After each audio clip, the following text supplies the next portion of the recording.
se permanecer alguma dúvida, se você quiser fazer algum comentário, acrescentar alguma coisa à exposição. Muito bem. A primeira questão, eu vou passar bem rapidamente, é lembrá-los que a igreja está inserida no contexto do terceiro setor. O primeiro setor é o Estado, o segundo setor é o mercado e o terceiro setor, a sociedade civil organizada. E a igreja está exatamente lá no terceiro setor. Devido a esse fato, é que existe a desobrigação tributária de alguns impostos.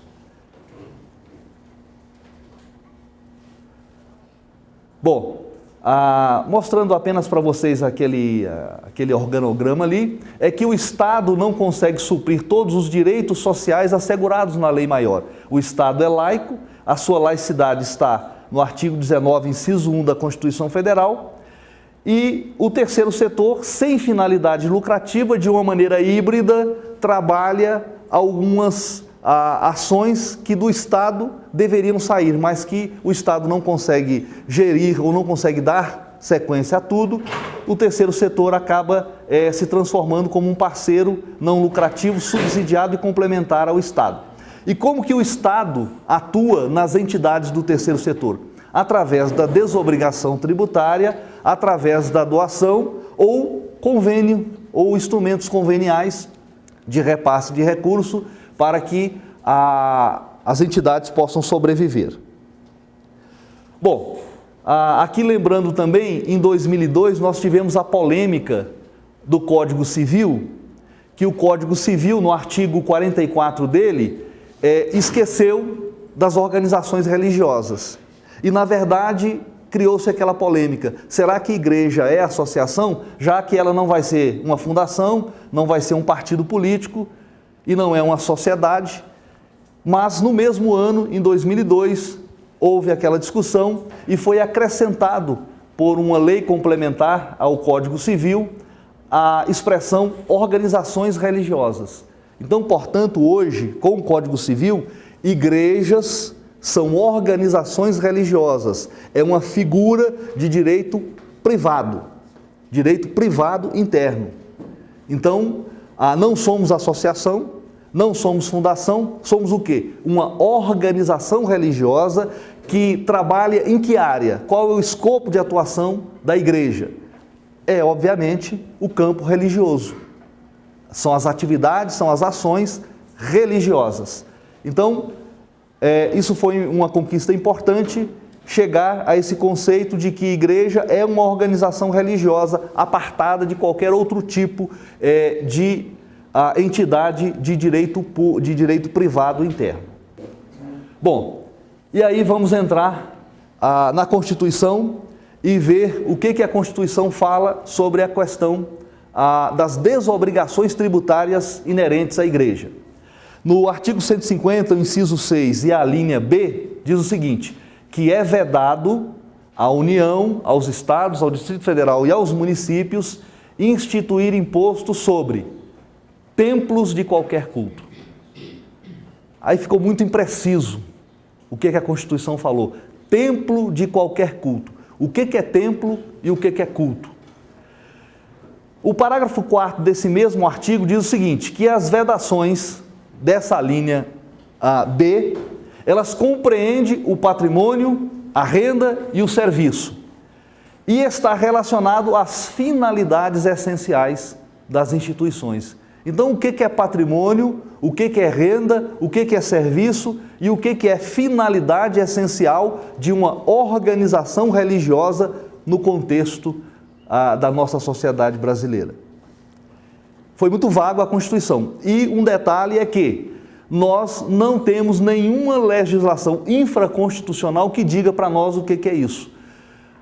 Nós temos alguns doutrinadores escassos, poucos doutrinadores escreveram obras sobre essa questão, e temos também alguns julgados já no STJ e no STF dizendo o que é templo, o que é culto, o que é patrimônio, renda, serviço e finalidade essencial. E para isso a gente tem que trazer um conceito jurídico. Não dá para entender um conceito teológico, um conceito filosófico, sociológico. Tem que ser um conceito jurídico do que são essas expressões. E vamos entender então essas 4 expressões. Primeiro, o que é templo? Templo, nós temos basicamente 3 teorias para definir o que é templo. A primeira teoria é chamada de teoria clássico-restritiva, ou seja, templo é coisa, significando o seguinte, que conceitua templo como o local destinado à celebração, à manifestação do culto.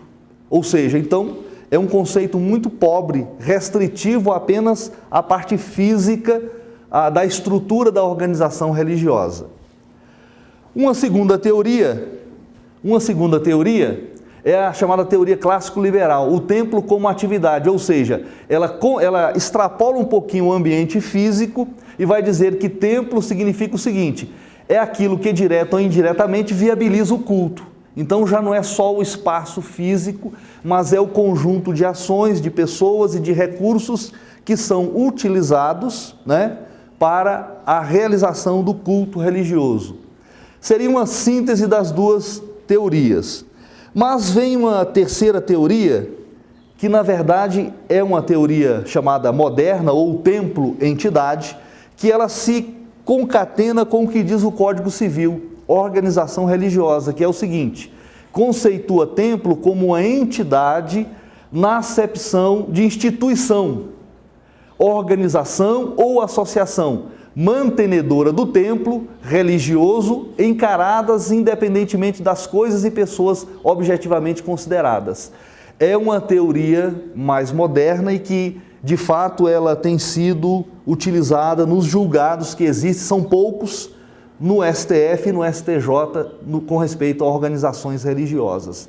Então, na verdade, quando a Constituição fala templo, ela fala uma entidade composta de um conjunto de coisas, não simplesmente o templo físico. Se fosse assim, a gente poderia se desobrigar apenas do IPTU e de outras coisas não estaríamos desobrigados, né?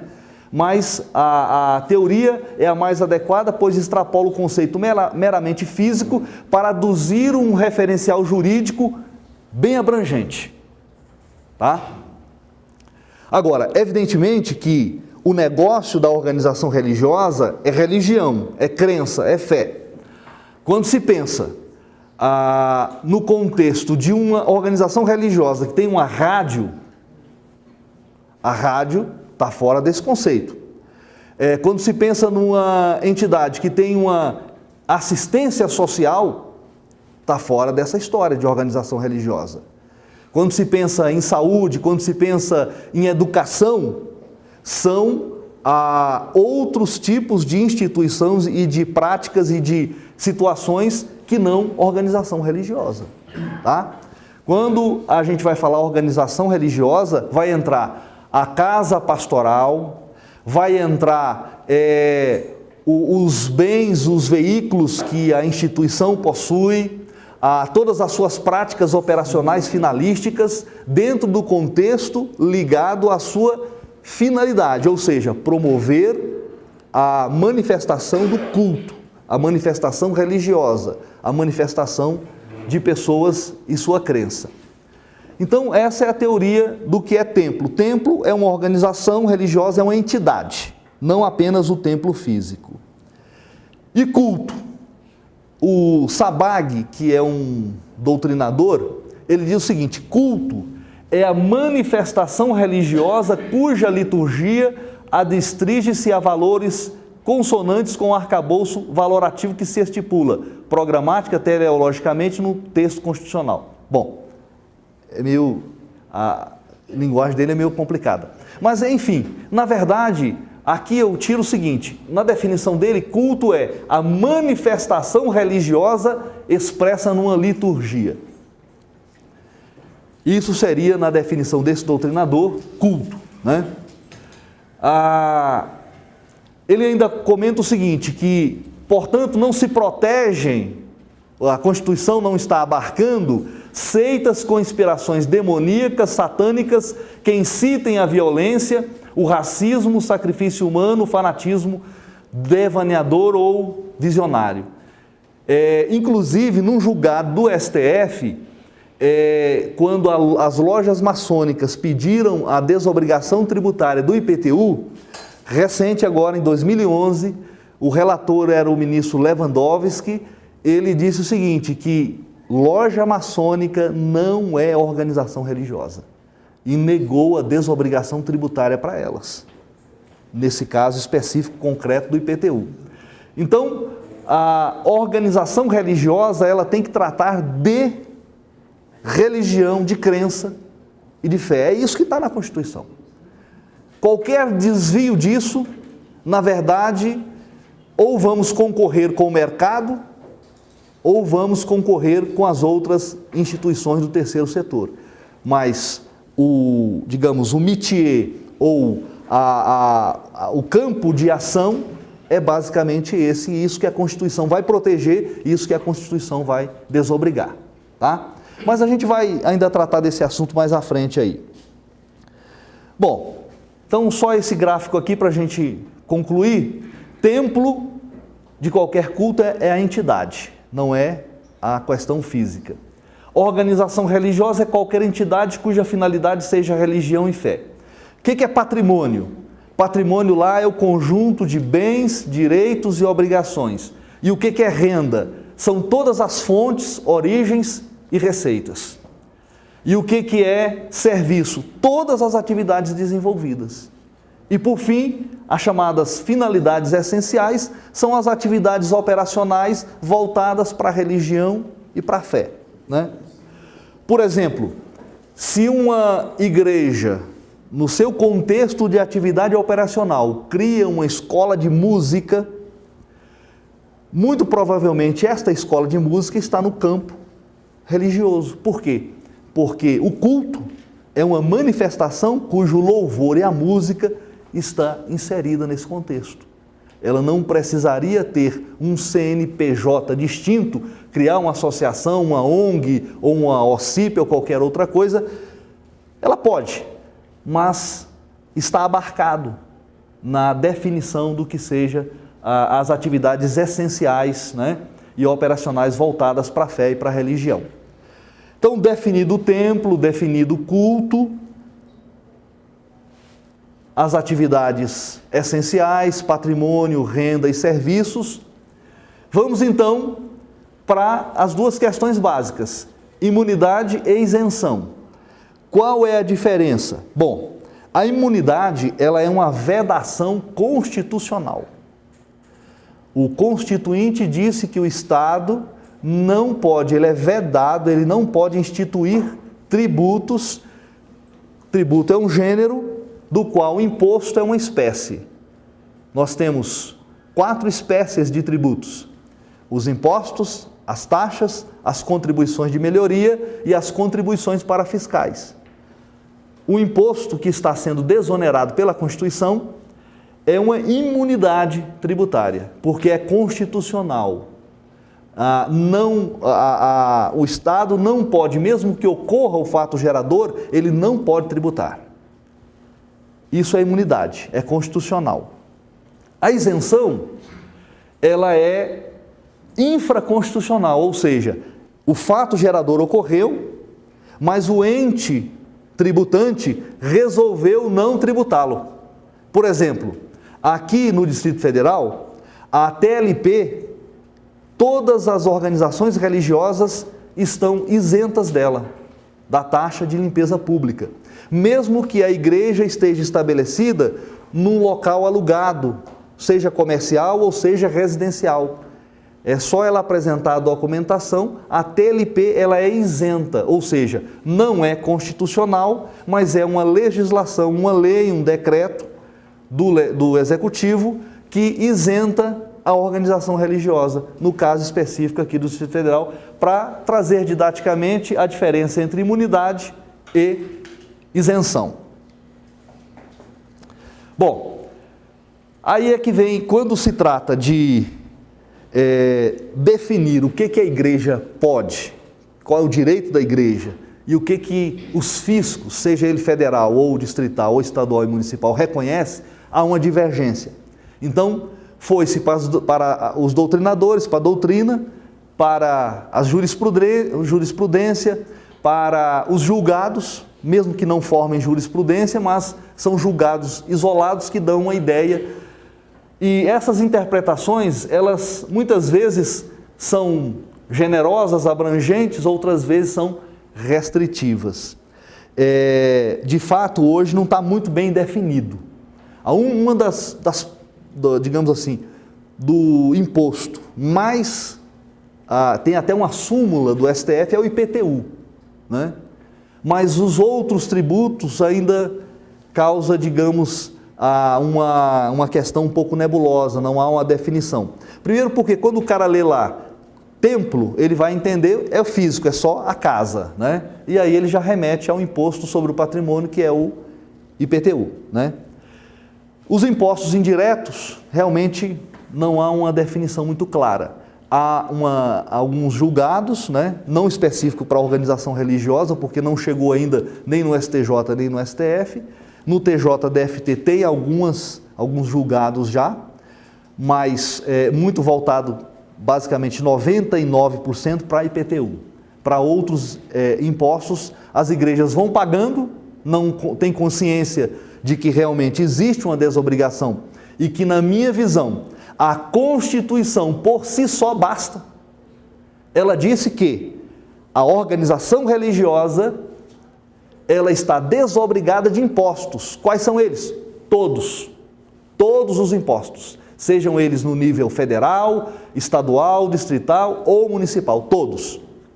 E é sobre isso que eu vou dizer. Quais são os impostos?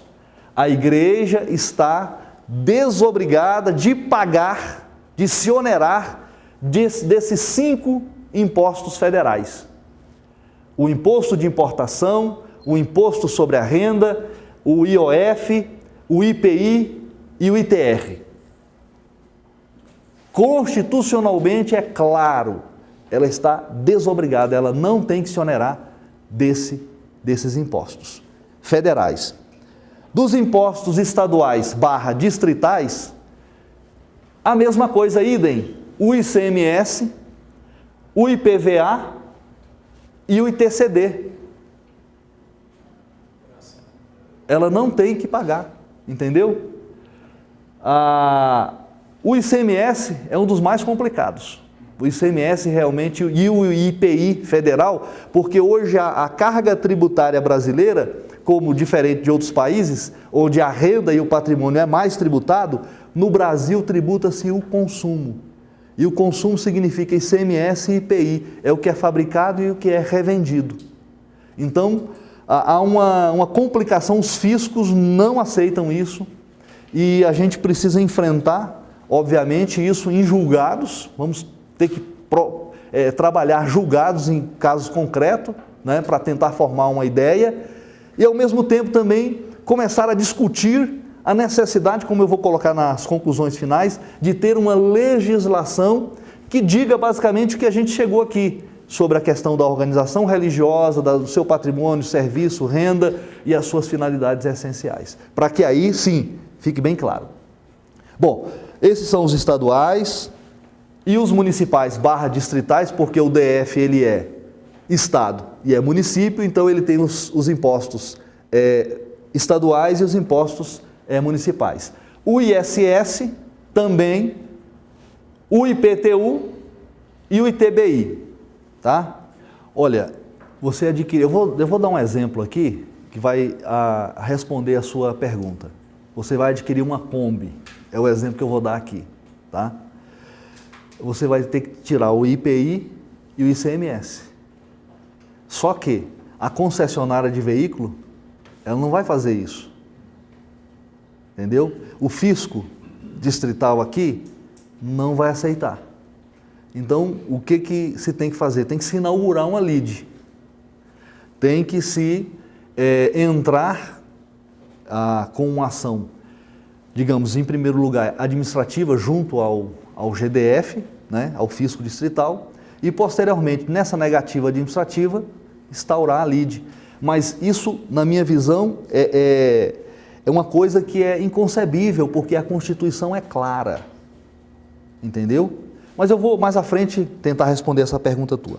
Veja só, Vamos começar pelos impostos indiretos, ICMS. O que é que já tem hoje? Tem um julgado de 96, não é para uma igreja, é para a linha C. A organização religiosa está na linha B. O julgado diz o seguinte: não há que se invocar para fim de ser restringida a aplicação da imunidade. Disso tudo, o que diz aqui? A síntese é: sobre a entrada de mercadorias que vai integrar o ativo fixo da entidade, da organização, no caso aqui é uma entidade de assistência social, que é parecido com a organização religiosa, não tem que ter o ônus da carga do ICMS. Esse julgado é antigo, de 96, depois não teve outro, né? Então, a organização religiosa vai adquirir uma Kombi, vai adquirir uma guitarra Fender dos Estados Unidos, que tem imposto de importação, que tem o ICMS na desoneração, né? Quando ele vai no despacho aduaneiro. Pela Constituição, em tese, nada disso deveria ser cobrado da organização religiosa. Entendeu? Bom, então aqui é claro, na entrada está dito lá, tem que, quando integra o patrimônio, está abrangido pela imunidade. Tá? Outro julgado interessante é esse aí. Ele tira o IPI, também é de uma entidade da linha C, é uma entidade de assistência social. Essa entidade, ela importou bolsa para coleta de sangue. E entrou na justiça porque estavam cobrando o IPI dela e o imposto de importação. E aí o STF, em 2000, julgou que ela está desobrigada, tanto do IPI quanto do imposto de importação. É um julgado isolado. Também foi interessante esse aí. Bom, é aí que vem o que o Bernardo falou. Por exemplo, uma igreja quer comprar uma Kombi 2014. Uma Kombi 2014 hoje custa 50 mil reais. 52 eu vou arredondar para 50 mil. Em cima dessa Kombi, que o ICMS é substituição tributária, ele vai vir para o DF, uma parte fica em São Paulo, outra parte para cá, mas é basicamente 17%. E o IPI 15%. Ou seja, se fosse aplicado a Constituição em cima de uma organização religiosa, essa Kombi teria 32% menor do seu valor. Ela sairia por 34 mil. Bom, os impostos indiretos, nós temos uma celeuma em cima deles. E para complicar mais, olha só. IPI e ICMS. Aqui é um julgado de 2003 e de 2006, portanto um pouco mais recente, onde o ICMS e o IPI é o seguinte: o STF entende que só pode haver a imunidade, a desobrigação tributária, quando a organização religiosa vende um produto, não quando ela compra um produto. Ela só se desobriga quando ela vende. Por exemplo, a Igreja Católica, ela tem o costume de vender aqueles aqueles símbolos da fé, né? A cruz, aquelas questões relacionadas ao culto católico. Tudo aquilo, quando ela vender, ela está imune do ICMS. É isso que está dizendo aqui. Os evangélicos também, quando vendem, por exemplo, tem uma determinada organização religiosa no país que vende, está concorrendo, né? Mas ela está concorrendo com o empresariado. Ela está vendendo o lenço, aquele lenço que né? E com o suor do apóstolo é mais caro, né? Então, aquele lenço em tese, por isso aqui, não, ela quase quebrou o mercado paulista de venda de lenço, porque ela começou a comprar e a vender lenço assim de uma maneira exorbitante em todas as unidades da igreja, né? Da organização religiosa. Então, por esse julgado aqui, ela estaria imune do IPI e do ICMS na venda. Então, ou seja, o STF, ele trabalha, eu não vou entrar nessa questão, mas é a diferença entre contribuinte de fato e contribuinte de direito. Só que a igreja não é contribuinte de direito do ICMS. Ela é contribuinte de fato, ela sofre o ônus da translação tributária nessa situação. Só que o STF tem um entendimento que é da década de 70, de um ministro do STF chamado Bilac Pinto. Esse cara que estabeleceu essa diferença entre contribuinte de direito e contribuinte de fato. Isso não mudou ainda lá dentro. Então, nós teríamos que provocar uma igreja, e no Brasil inteiro isso não aconteceu ainda, a desoneração tributária do IPI e do ICMS na aquisição de produtos que vão integrar o ativo permanente, o ativo fixo da organização religiosa. Não é para revenda. Se ela comprar e ela revender, entre aspas, dá uma ideia que ela é mais ou menos um contribuinte de direito, ou seja, ela está comprando e está revendendo, né? Então, quando ela figura na situação de contribuinte de direito, ela revende, o que não é o caso na minha visão. Tem um outro julgado também, que é a negativa, e é exatamente ratificando aquela ideia. Contribuinte de direito imune, que revende, ele está isento de repassar o ICMS. Mas contribuinte de fato que compra, ele não está imune de ter o IPI e o ICMS fora do seu preço do produto. Porque inclusive até nesse julgado aí, o ministro diz o seguinte, que o ICMS e o IPI é o preço do produto. É o preço do produto. Agora, o que a gente tem? Temos algumas experiências interessantes, não sei se vocês sabem, no Rio de Janeiro e no Paraná, nós temos leis no Rio de Janeiro desde 99 e no Paraná desde 2004. Essas leis, elas retiram o ICMS das concessionárias de serviço público, desonerando o ICMS da energia elétrica, de telefone, gás, água e esgoto para organizações religiosas. Essa lei de 99 é da época ela na verdade nem foi iniciada pelo Garotinho, mas o Garotinho sancionou, na época que ele era governador, foi um deputado, aquele que tem o sobrenome do Brizola, esse deputado estadual que iniciou essa lei e o Garotinho sancionou. No Paraná, essa lei também, ela, inclusive foi interessante que quando essa lei saiu, o governador Requião entrou contra ela, dizendo que ela era inconstitucional. Mas foi interessante, e aí eu acho que o Supremo está se aproximando agora da realidade, nesse julgado aqui.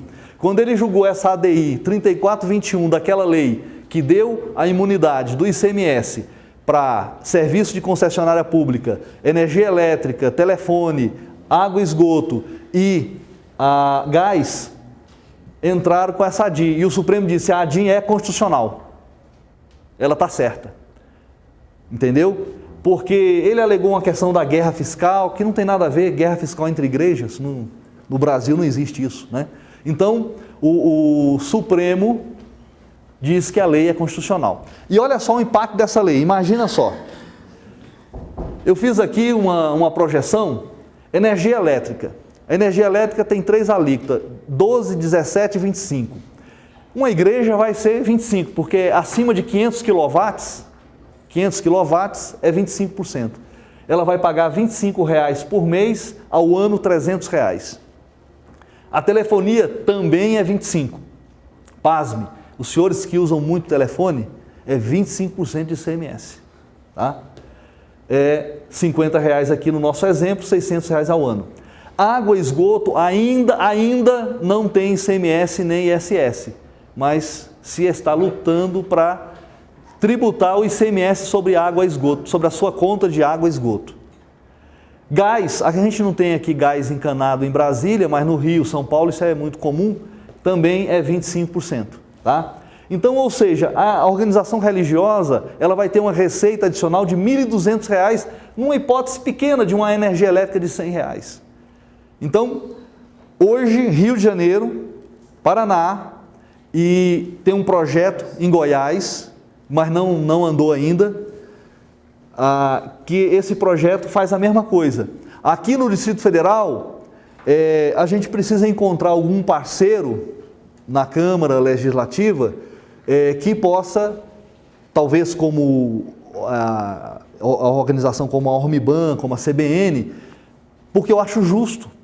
A igreja, ela trabalha em parceria com o Estado, inclusive cumprindo uma função constitucional, na dignidade da pessoa humana. Pessoa que crê, torna-se uma pessoa que tem propensão aos valores esculpidos ali na Constituição, de ética, de moralidade e tudo mais. E a igreja labora nesse intuito e por isso eu acho justo que ela tenha, evidentemente, a sua desobrigação. Agora, é lógico que se há um desvio de finalidade, é outra história, né? Muito bem, então, dos impostos indiretos é isso. O IPTU está claro, tem até uma súmula, tá? Olha aqui, e é mais abrangente ainda. Ainda quando alugado a terceiros, o STF foi além, ainda quando alugado a terceiros, permanece imune o IPTU pertencente a qualquer entidade referida no artigo 150C, que vale também para o B, que é organizações religiosas, da Constituição, desde que o valor dos aluguéis seja aplicado nas atividades essenciais de tais entidades. Aqui vale também o seguinte, tinha uma arquidiocese em Jales que tinha 97 imóveis. 97 imóveis. E ela queria a desobrigação tributária de todos esses imóveis. Aí tem uma manifestação do STF mais à frente e vai dizer o seguinte, que nesse caso ela está concorrendo com a iniciativa privada, ela se tornou uma imobiliária. Agora, se você tem um imóvel alugado, a igreja tem um imóvel alugado, o aluguel daquele imóvel é usado na organização religiosa, esse imóvel pode ser desobrigado tributariamente do IPTU. E o que você ocupa, mesmo que seja alugado, apresenta o contrato de locação, que é uma igreja, o estatuto da igreja, você também pode ser desobrigado tributariamente do IPTU. Sim? Pastor Lucas, não é exatamente o que o irmão está colocando aí, mas, por exemplo, nós já alugamos um espaço para funcionar a igreja, só que o proprietário simplesmente se negou a assinar o contrato com a igreja enquanto instituição. Eu assino o contrato com a pessoa física, representante, mas eu não quero assinar com a igreja, sabendo que tinha essa imunidade. Então, nós tivemos que pagar IPTU, etc. Isso existe no mercado. Eu estou levantando isso porque alguém que for alugar já sabe que pode ter esse tipo de... Se você alugar para pessoa física, para o proprietário, seja ele física ou jurídica, aí não tem jeito. Mas o proprietário também não teria a obrigação de pagar naquele ano, já que o imóvel estava alugado para a pessoa jurídica, no caso a igreja. Sim, se porventura você faz um contrato com a igreja, aí você vai lá no GDF, faz o pedido, tá, daquela matrícula, daquele registro, e o fisco vai desobrigar o IPTU proporcionalmente àquele ano. Se porventura o cara já pagou, ele tem direito a uma restituição do que ele pagou indevido. Mas a partir do momento em que ocupe uma igreja, é claro, o IPTU está desobrigado. Isso aí é relativo, porque eu alugava um espaço, uma loja comercial, e eu tinha contrato com o nome da igreja, tudo direitinho, apresentei estatuto, apresentei tudo e foi negado. Eu paguei IPTU. Olha, isso aí está errado. Pois é. Exorbitaram da situação. Foi o fisco? O fisco que negou isso para você? Foi o fisco. A agência lá de Planaltina? Não, eu apresentei lá a solicitação de imunidade, foi negada. Os imóveis que eu tinha, que a igreja tinha, eu não tenho nenhum, da igreja, que estavam no nome da igreja, aí eles deram imunidade, mas um imóvel só, que era alugado e funcionava uma congregação, eles não deram. Está errado, isso aí está errado. E negaram a casa pastoral também, alegando que casa pastoral não é templo. Isso aí está errado. Isso aí está errado. Você tem que passar isso aí para a gente poder tentar corrigir isso lá no fisco. Não pode negar isso. A loja já até não tem mais. Mas você pagou o IPTU? Você tem direito à restituição. Tem mais de 5 anos? Não, tem menos. Tem menos? Tem Você... menos. Você tem direito. A Não. casa pastoral também tem direito à instituição. Também tem direito, tem direito. Abrange a. Tem 15 anos. Eu vou te mostrar um julgado aqui. Olha o julgado aqui. Esse aqui, ó. Esse julgado aqui. Esse aqui é o caso lá de Jales. Mas diz assim, ó. A imunidade tributária, entidade religiosa, imóvel destinado à residência de quê? Do ministro religioso. Incidência do artigo 156B, aqui já é o B, é organização religiosa, da Constituição, a aplicabilidade das razões que deram ensejo à edição da súmula 724. Então, a casa paroquial, a casa pastoral, também é extensão da organização religiosa. E ela deve ser também desobrigada do IPTU. Isso aí é alguma pessoa um pouco menos esclarecida, que informada, que vai te negar. Não pode, não pode. Inclusive isso é importante a gente saber para que a gente consolide internamente dentro do fisco distrital essa ideia, essa corrente. Ninguém pode administrativamente negar um imposto tipo o IPTU, que já tem até uma súmula. O problema é o seguinte, é que acaba que o negócio não se ataca no início e vai criando um monte, né? Vai criando uma pedra muito grande.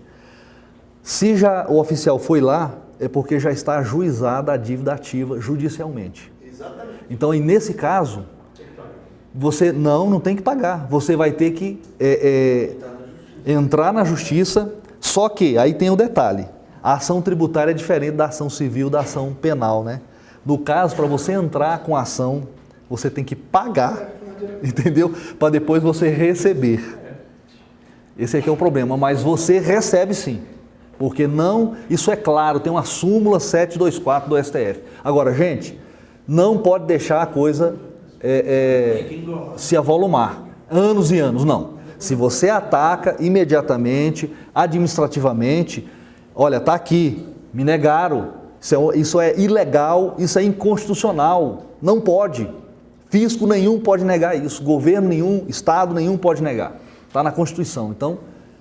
Aí você tem que correr atrás, não pode deixar o negócio se avolumar. Nesse caso... No final, o pastor Luiz vai deixar o cartão dele. O problema é que eu não tenho tempo para nada, né? Aí esse aqui, ó, esse julgado aqui é interessante. Esse julgado aqui é interessante. Ele é de 2011, onde o ministro diz o seguinte: restrita aos templos de qualquer culto religioso, não se aplicando à maçonaria, em cujas lojas não se professa qualquer religião. Maçonaria agora está lutando para ser religião. Entendeu? Não estou entendendo nada mais. Porque dizem que não são, né? Mas não são, Mas na hora do imposto são. Entendeu? Bom, gente, deixa eu adiantar aqui que o pastor Michel já está... Vamos lá. Aqui, ó, no DF. No DF tem uma lei, tem um decreto e está aqui, ó. No Distrito Federal estão isentos de IPTU imóveis comerciais e residenciais ocupados por igreja para a realização de suas atividades essenciais. Se está no nome da igreja, não tem nem o que questionar. Se for contrato de locação, apresenta o contrato no nome da igreja. Pessoa física, nem passe perto, no nome da igreja, tá? O decreto 28.445, tudo está aí direitinho. Vou dar para vocês onde vocês vão entrar para pegar os formulários, preencher e entregar. ITCD. Volta um pouquinho, pastor.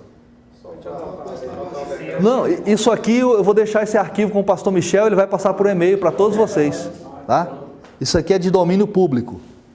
ITCD. Doações, pessoa física ou jurídica, qualquer pessoa que doe para você um apartamento para sua igreja, doe um carro, faça uma doação em dinheiro, o ITCD, ele é 6% sobre o valor da doação e é devido pelo donatário que recebeu. A igreja não tem que pagar, não tem que pagar ITCD. E tem inclusive um formulário lá que você faz o pedido da sua imunidade de ITCD, tá? Porque para você passar em cartório o que você recebeu, eles vão te exigir o ITCD. Ou o ITCD pago, a guia, ou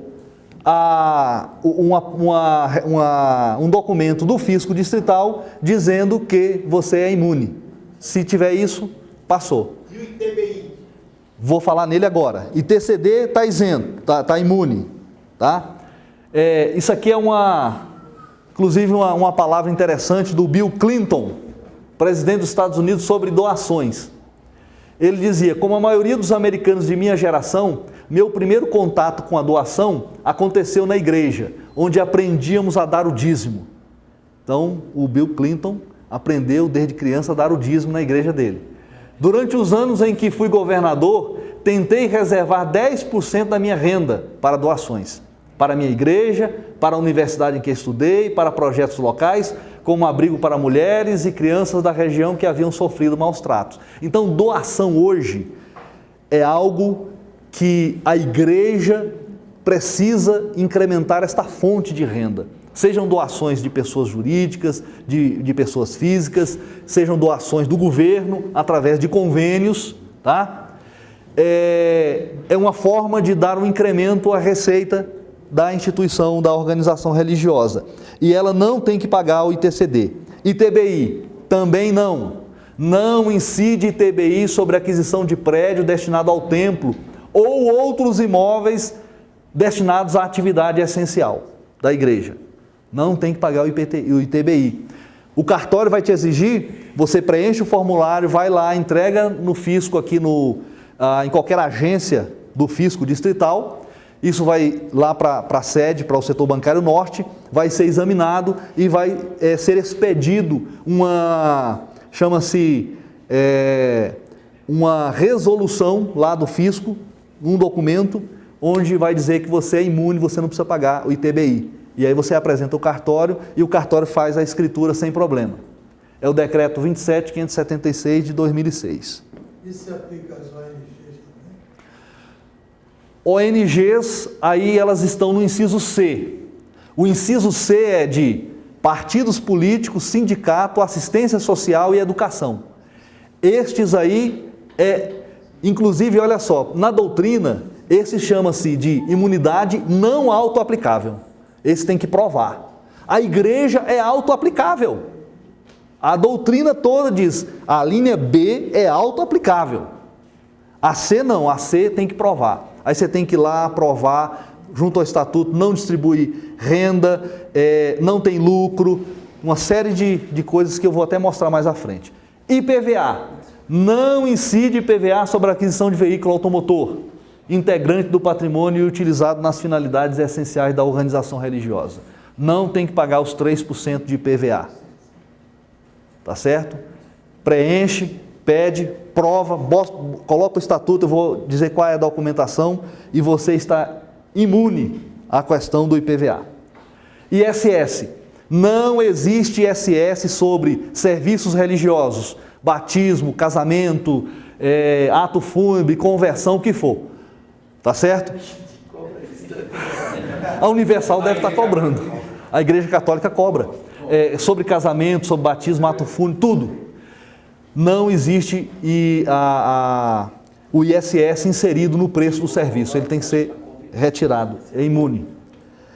Não existe imposto de renda ou não incide imposto de renda sobre doações, dízimos, espórtulas dos fiéis ou sobre rendas oriundas de aplicação financeira da entidade. Não existe tributação de IR sobre organização religiosa, tá?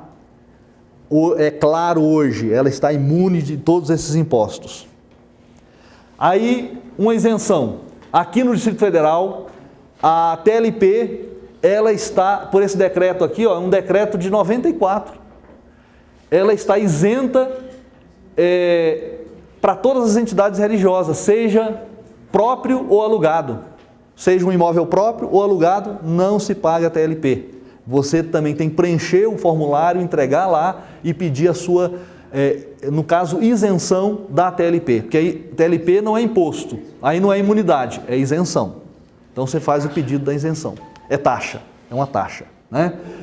Inclusive, esse decreto de 94, ele foi alterado em 2000 acho que foi na época do Roriz, em 2004, não sei, onde se deu remissão a tudo aquilo que tinha se cobrado no passado. De repente você está pagando a TLP, o governo remiu, mas se você continuou pagando depois da remissão, você tem direito a ter de volta. Eu já fiz um processo para a igreja de IPTU e TLP de um imóvel alugado aqui na Asa Sul, na W3, e eles receberam de volta. É lógico que foram anos, né? Mas receberam de volta com a correção dos impostos distritais. Tá? Pois não, A Bernardo? questão da taxa, por exemplo, de consumo de água. Quando você transfere da pessoa física para a pessoa jurídica, no caso da igreja, sempre há um valor elevado. Há uma diferença de valor. Por exemplo, você paga 100 por mês de pessoa física de consumo. Ali na pessoa jurídica, automaticamente a taxa mínima seria 100, mais o consumo. Mas aí já não é questão tributária, aí é questão da legislação que rege o faturamento de água e esgoto. Água e esgoto não tem ICMS nem ISS, não tem imposto nenhum. Só existe taxas da ADASA, da Agência de Águas. Não existe matéria tributária propriamente ali. Existe taxas apenas, não tem imposto. CIP. Também tem um decreto de 2002 isentando a CIP, gente. É a contribuição de iluminação pública que você paga na conta de energia elétrica. Você faz um pedido lá para o fisco distrital, ele vai mandar para a SEB e a SEB vai excluir a cobrança do CIP na conta da igreja, desde que esteja no nome da igreja a conta, ou se for um contrato de locação, provando que funciona uma igreja ali. Tá? Isso é muito relevante, é assim, o valor. Uma igreja que paga R$200. Olha, 500... Quantos que corresponde a... Tem que ver... Só assim, para você ter uma ideia. Não, é que... Desses R$200 é da CIP. Está aqui a ideia. Se justifica um processo desse. R$ 33,37 se for mais de 500 kW. Tá? Começa com R$ 3,00, que é aquele consumo mínimo de, não sei se é 100 ou é 50, alguma coisa assim. A partir de 500 kW é 33,37, porque eu acho que uma igreja, 500 kW hoje consome mais do que isso, só com os cultos, né? Então é isso aí, ó, 33,37 vezes 12 dá R$ 400 economizando por mês, dá mais ou menos em torno de umas 6 cestas básicas aí, né? Bom, o que fazer para obter a imunidade? Gente, na minha visão, é auto-aplicável. Todavia, caso o agente público ou privado, uma concessionária, né, ou qualquer outra entidade privada, se negue a desonerar, inicialmente uma demanda administrativa e, por fim, a judicial. Por que eu digo a judicial?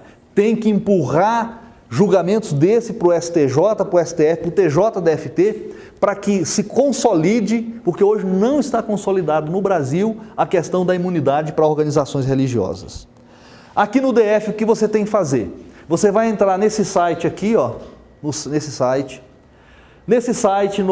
na área Serviço CEF, Cidadão, Benefícios Fiscais, Formulários. Lá você tem o formulário de IPTU para imóvel próprio, que geralmente até o cadastro já tirou. Imóvel próprio, o IPTU não é lançado. IPTU para imóvel locado, seja residencial ou comercial, formulário para isenção da TLP, formulário para isenção da CIP, formulário para imunidade do ITCD, do ITBI, do IPVA e do IPTU, no caso não próprio, né? Então, ou seja, você tem formulário para tudo lá. Agora, preencha e apresente a documentação. Qual é a documentação? No caso, precisa ser todo ano tem que ser feito esse formulário? Olha, tem alguns tributos. Por exemplo, o IPTU foi feita uma alteração até 2015 para isenção, para imunidade de imóveis que não são próprios. A TLP, idem, 2015. Agora, no caso daqueles que são ocasionais, tipo o ITBI, o ITCD, aí você tem que fazer na hora, tá? Bom, gente, não apareceu aí, mas o Código Tributário Nacional, que é a Lei 5.172 de 66, apresenta no artigo 14 esses 3 itens aqui. Não distribuir qualquer parcela de seu patrimônio, aplicar integralmente e manter escrituração de suas receitas, né? Agora, para igrejas, isso já está, obviamente, cumprido, né? O mais relevante é o seguinte: primeiro, qual é a documentação? Você tem que ter o estatuto da entidade ou da organização religiosa. Você tem que ter um contrato de locação / escritura do imóvel. 3, você tem que ter uma ata designando uma pessoa física como diretor, como responsável pela entidade, pela organização religiosa. É a ata da diretoria. Eleição. 4, você tem que ter os documentos pessoais dessa pessoa.